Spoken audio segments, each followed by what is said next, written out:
તો સમાચારમાં આગળ વધીશું। ભારત અને પાકિસ્તાન વચ્ચે હવે ઘર્ષણ વધી રહ્યું છે। તો આ વચ્ચે પાકિસ્તાન તરફથી ફરી એકવાર હુમલાનો પ્રયાસ કરાયો હતો અને સૂત્રો તરફથી મળતી માહિતી અનુસાર પાકિસ્તાને જમ્મુ એર સ્ટ્રીપ, પંજાબ અને રાજસ્થાનમાં ડ્રોન હુમલાનો પ્રયાસ કર્યો હતો। જમ્મુમાં પાકિસ્તાન તરફથી કરાયેલી ડ્રોન હુમલા કરાયા હતા અને જો કે ભારતીય સેનાએ દુશ્મન દેશના તમામ ડ્રોન તોડી પાડ્યા હતા અને સાંબામાં પાકિસ્તાન તરફથી ભારે ગોળીબાર કરાઈ રહ્યો હતો અને જેને જોતા જમ્મુમાં એલર્ટ જાહેર કરાયું છે અને આખા જમ્મુમાં બ્લેકઆઉટ કરાયું હતું અને સાયરન વગાડવામાં આવી હતી। સાથે એર ડિફેન્સ સિસ્ટમને પણ એક્ટિવ કરી દેવામાં આવી છે। મળતી માહિતી અનુસાર હાલ જમ્મુ કાશ્મીરમાં મોબાઈલ નેટવર્ક કામ નથી કરી રહ્યું અને અહીંના લોકોને ઘરમાં રહેવાની પણ અપીલ કરવામાં આવી છે। આ અંગે પૂર્વ ડીજીપી એસપી વૈદ દ્વારા પણ માહિતી આપવામાં આવી છે। બીજી તરફ પાકિસ્તાનને પોતાના મોટા એરપોર્ટ બંધ કરી દેવામાં આવ્યા છે। કચ્છ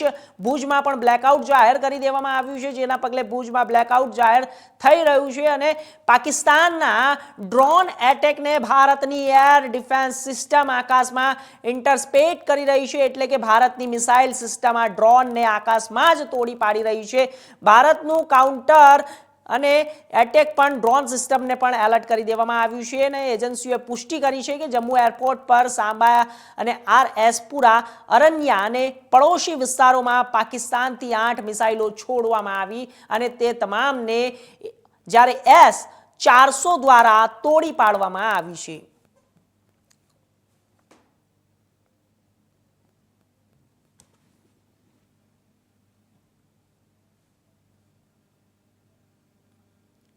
તો આપણે જણાવી દઈએ કે જ્યારે આ સરહદી વિસ્તારો ઉપર જે આ બ્લેકઆઉટના દ્રશ્યો આપ જોઈ રહ્યા છો તે બ્લેકઆઉટના દ્રશ્યો છે અને ભારત અને પાકિસ્તાન વચ્ચે જે ઘર્ષણ વધી રહ્યું છે તેની સાથે જ હવે અત્યારે હાલ આગળની પરિસ્થિતિનો તાગ મેળવવામાં આવી રહ્યો છે।